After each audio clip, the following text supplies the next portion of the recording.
I've spent my whole life scared, frightened of things that could happen, might not happen. 50 years I spent like that. Finding myself awake at 3 in the morning. But you know what? Ever since my diagnosis, I sleep just fine.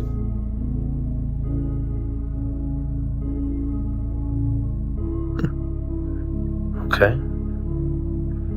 And I came to realize it's that fear that's the worst of it. That's the real enemy. So, get up. Get out in the real world. And you kick that bastard as hard as you can, right in the teeth. And you have to first be uncomfortable with how you feel about yourself. With that voice that a lot of us like to run away from. We all have it. We all have that voice that say, hey man, you're kind of wimping out right now. You're kind of being a little punk right now. But a lot of us say, okay, that's okay. It's okay to tell these little white lies to ourselves. So we first have to face the real you. The real me is David Goggins. The real me is a guy looking at you right now saying, I don't want to fucking be on this show right now because I used to stutter as a kid. And I'm afraid of that. I'm afraid that here in a second, I'm gonna start fucking stammering and stuttering and the whole world's gonna know that I have all these issues. But that's when I see right now, okay, Goggins, you gotta go on this fucking show. That's Goggins. Goggins is saying, okay, David Goggins, you're a punk. Life made you this way. We can't live like this. We can't live in fear. We can't live in judgment. We can't be afraid of what the fuck people right now are looking at me saying about me. We cannot be afraid of that. That's Goggins. Goggins saying, fuck all of you who don't like me, who don't want to, and that person then comes in. But you have to be David Goggins and say, man, I'm afraid of this. I'm fucked up here. Life made me this way here. I stutter. I have these issues with reading and writing, and I'm fat and I'm insecure. You have to face that in that dark room. In that dark room is who you are. But in that dark room is where you have to create another human being that walks out of that dark room to face who you are. That's the only way you're gonna get over all those things. You have to create someone else. Not like you have two different personalities, it is you. But you have to find strength in that visualization of almost me cracking out Goggins, like almost like that Superman cape, like I'm coming out a different person, a person that doesn't give a fuck about anything, who doesn't care about being judged, who knows I'm weak, who knows I'm afraid, who says, whatever you think about me, take it, whatever, I'm here. That's Goggins. I'm not like everybody else. I don't want to be like everybody else. I have something inside which is burning. And I look around and this life and everything I see is not for me. I'm supposed to be something different. I have to be something different. Thoughts on fear? Fear is my friend. I love fear. Fear allows me to reach my highest potential. The fear of failing is an illusion. Yeah. Fear is an illusion, but we have to have desire. We have to have something that pushes us. Fear pushes us. You have to have no fear. You have to have no fear. You have to believe in who you are and what you do, and just go fucking get it. The best way to fight the demons that chase you in the night is to stop and turn around. Turn around, face them, man up. Make up your mind that fear is not going to stop you from doing the thing you really want to do. Step out and do it today. Show up, then you have a chance. If you don't show up, the outcome's simple. Never there, like an audition. If you show up to the audition, there's a chance you might get the part. If you're too scared to show up and you sit back at home, wondering what if and everything else, no one in hell is going to call you an opportunity because you weren't present. The winners always show up. They're willing to lose in order to gain. Big mental thing there, guys. This body, as great as you are, as sharp as you make the arsenal, it can't do anything if you don't have confidence in yourself. We all fall down in life. The question is, who gets back up? You go after and you give it all you have. If you lose, at least you tried, man. I failed. It's 10 times more of a man than someone said, what if? Because what if never went to the arena. when you guys find a fear, that fear will either create you or destroy you. I love fear, and the reason why, behind every fear is a person you want to be. Fear is self-imposed, meaning it doesn't exist. You create it, you can destroy it too. It's an intangible. If you face your fears, guys, you will realize it's not that big. And once you face it, you go, oh my God, man, I spent all this time running from it. It was so small. If I just faced it, my God, not only did I face it, I beat it back, energy's never lost, transferred. That negative energy, that fear, is destroyed. It comes back in as confidence. You're like, what else am I capable of? What else am I holding my back from that I'm capable of more? What am I running from I don't need to? What else can I overcome? You face your fears, you become the person you want to be. You run from your fears, you're not living. You're alive, but you're not taking the freedom. You're not running the day. The day's running you. You always be the fucking servant, not the master, guys. If you find a fear, the quickest, the easiest way you can beat it is initially, right when it comes in. If you allow it to sit, it will grow roots and start breaking you down, destroying the potential of the person you can be. Again, the champions, guys. It's not their potential, it's not their genetics. It's their perseverance to always show up, always willing to fail, because in failure, that's part of success. Success is not, a marathon of life with just ups. Success is formulated through failures. Through facing your fears, through falling down and getting back up. That's what creates the champion. Success does not define us. We define the success. You spent a good bit of your career in situations that would cause most people to feel a ton of fear. I think that fear is related to this confidence, conviction in my decisions. What have you learned about how to deal with and overcome fear? Go. Yep. It's you when all that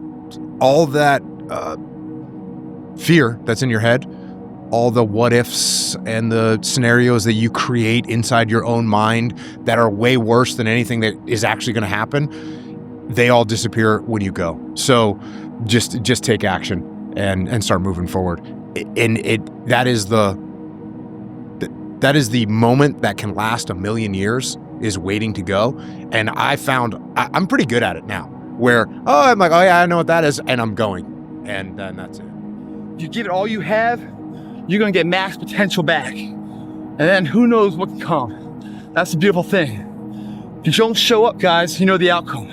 You'll never get the job, never get the part, never get the girl if you don't show up. If you show up, you're putting yourself in a situation to create those opportunities. And when you show up, how hard do you go?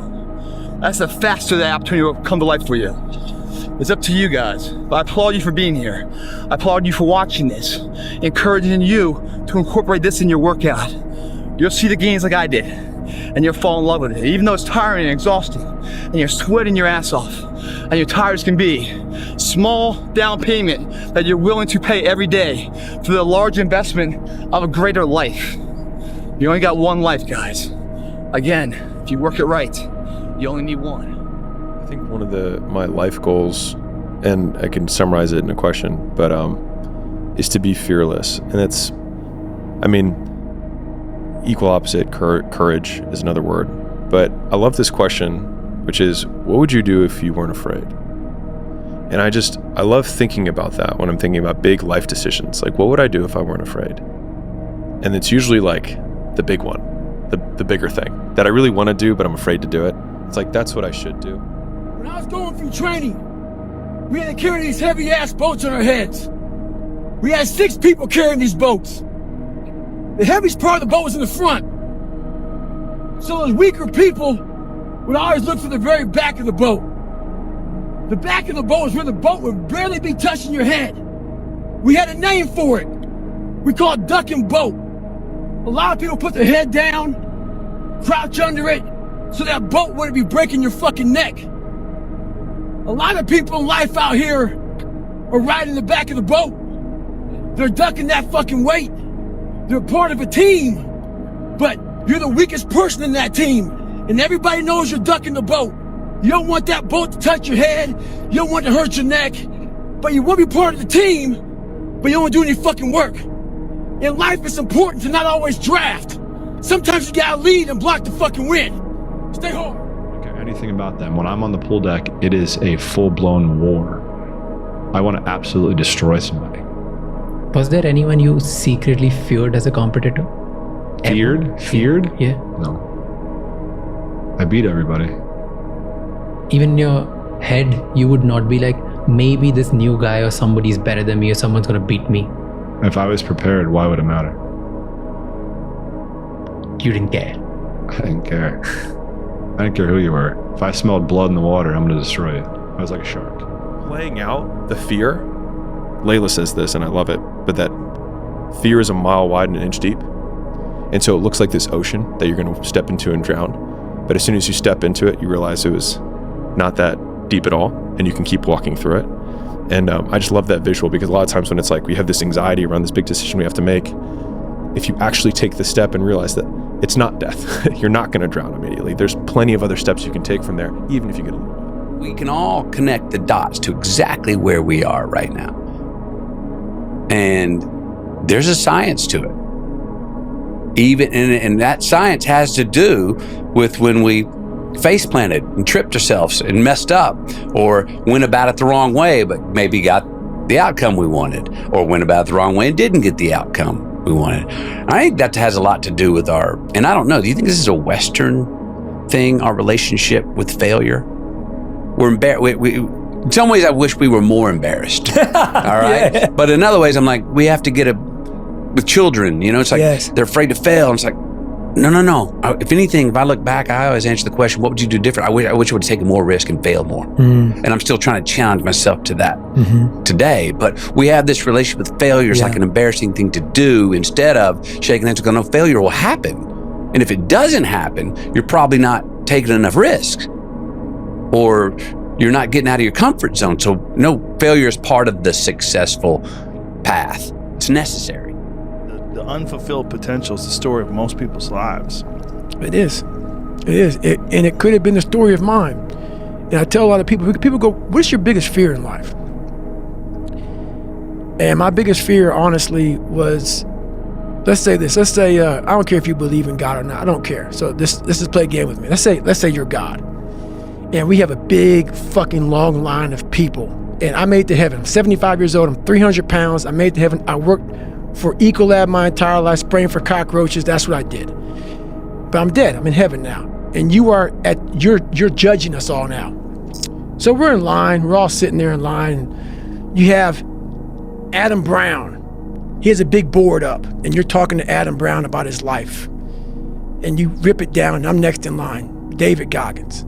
I see my name, and I see all this shit, and God goes, hey, you say, read this, man. And I'm reading this list, and I'm seeing 182 pounds, Navy SEAL, Ranger School, motivational speaker, changing lives. Okay, man, pull-up record, all this shit. And I'm like, that's not me, man. And God looks at me and says, that's who you were supposed to be.